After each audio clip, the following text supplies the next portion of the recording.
नमस्कार मित्र, आज आपल्या जी दत्ता स्पोकन इंग्लिश या यूट्यूब चॅनलवर आपलं मनपूर्वक स्वागत करीत आहे।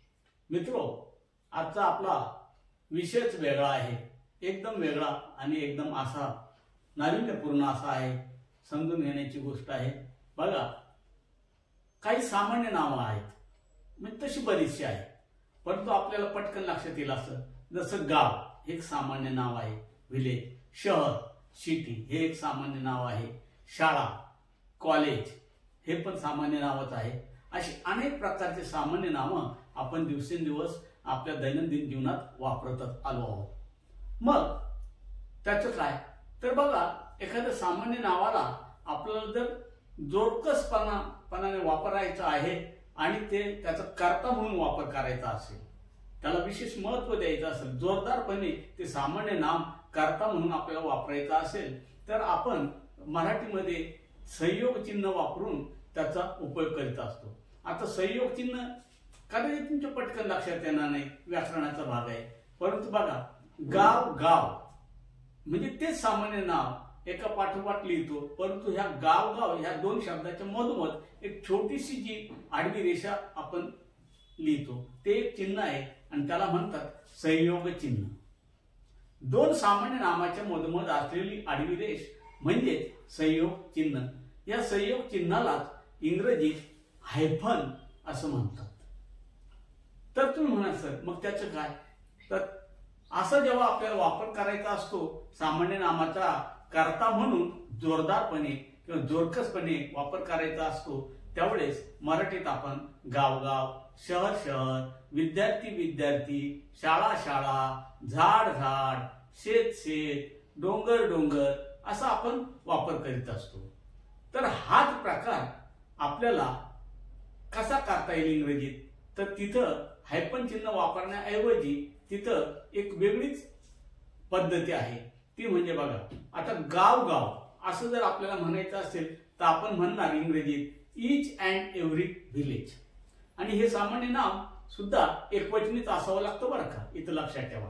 ईच अँड एव्हरी विलेज, गाव गाव, गल्लो गल्ली किंवा गली गल्ली, तर ईच अँड एव्हरी लेन, शहर शहर, ईच अँड एव्हरी सिटी, झाड झाड, ईच अँड एव्हरी ट्री, शाळा शाळा, ईच अँड एव्हरी स्कूल, अशा पद्धतीने आपल्याला याचा वापर इंग्रजीत करता येतो।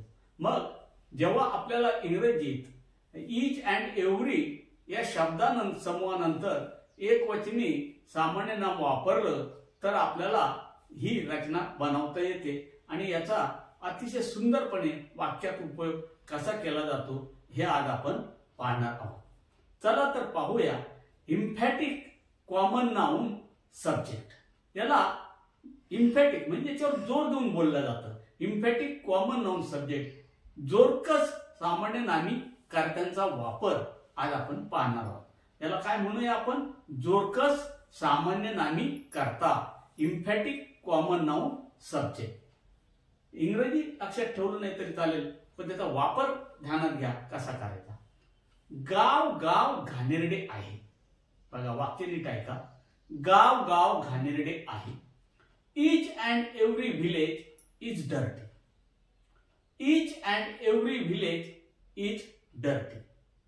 Each and every village is dirty. कण कण खूप महत्वाचा आहे, कण कण खूप महत्वाचा आहे। Each and every particle is very important. Each and every particle is very important.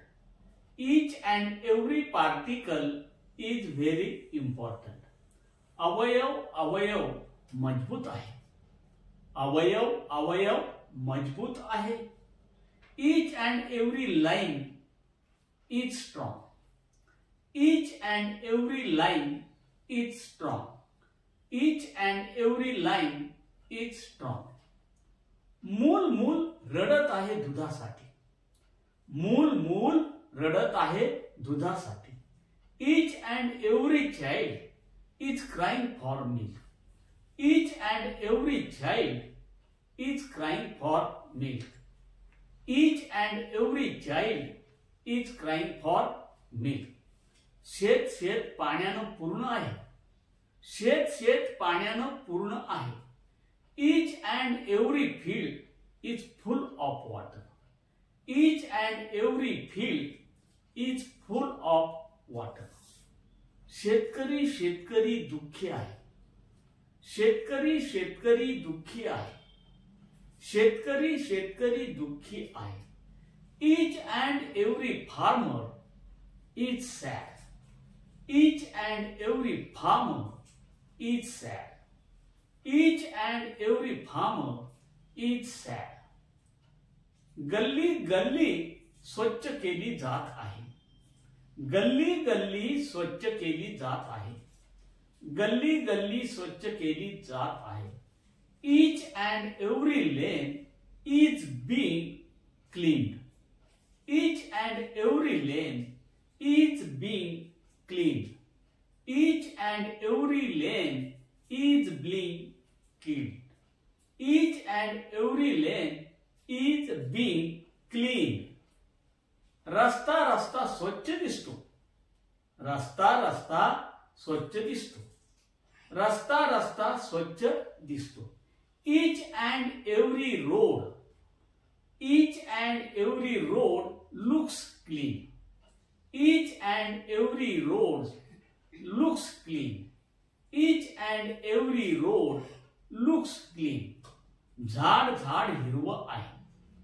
झाड झाड हिरवं आहे. Each and every tree is green. Each and every tree is green.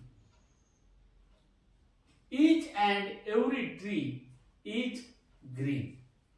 मित्रो, अशा पद्धतीने आजचा व्हिडिओ आपण इथे संपवतोय. आजचा हा व्हिडिओ जर आपल्याला आवडला तर नक्कीच शेअर करा, लाईक करा आणि सबस्क्राईब करायला तर विसरूच नका. धन्यवाद.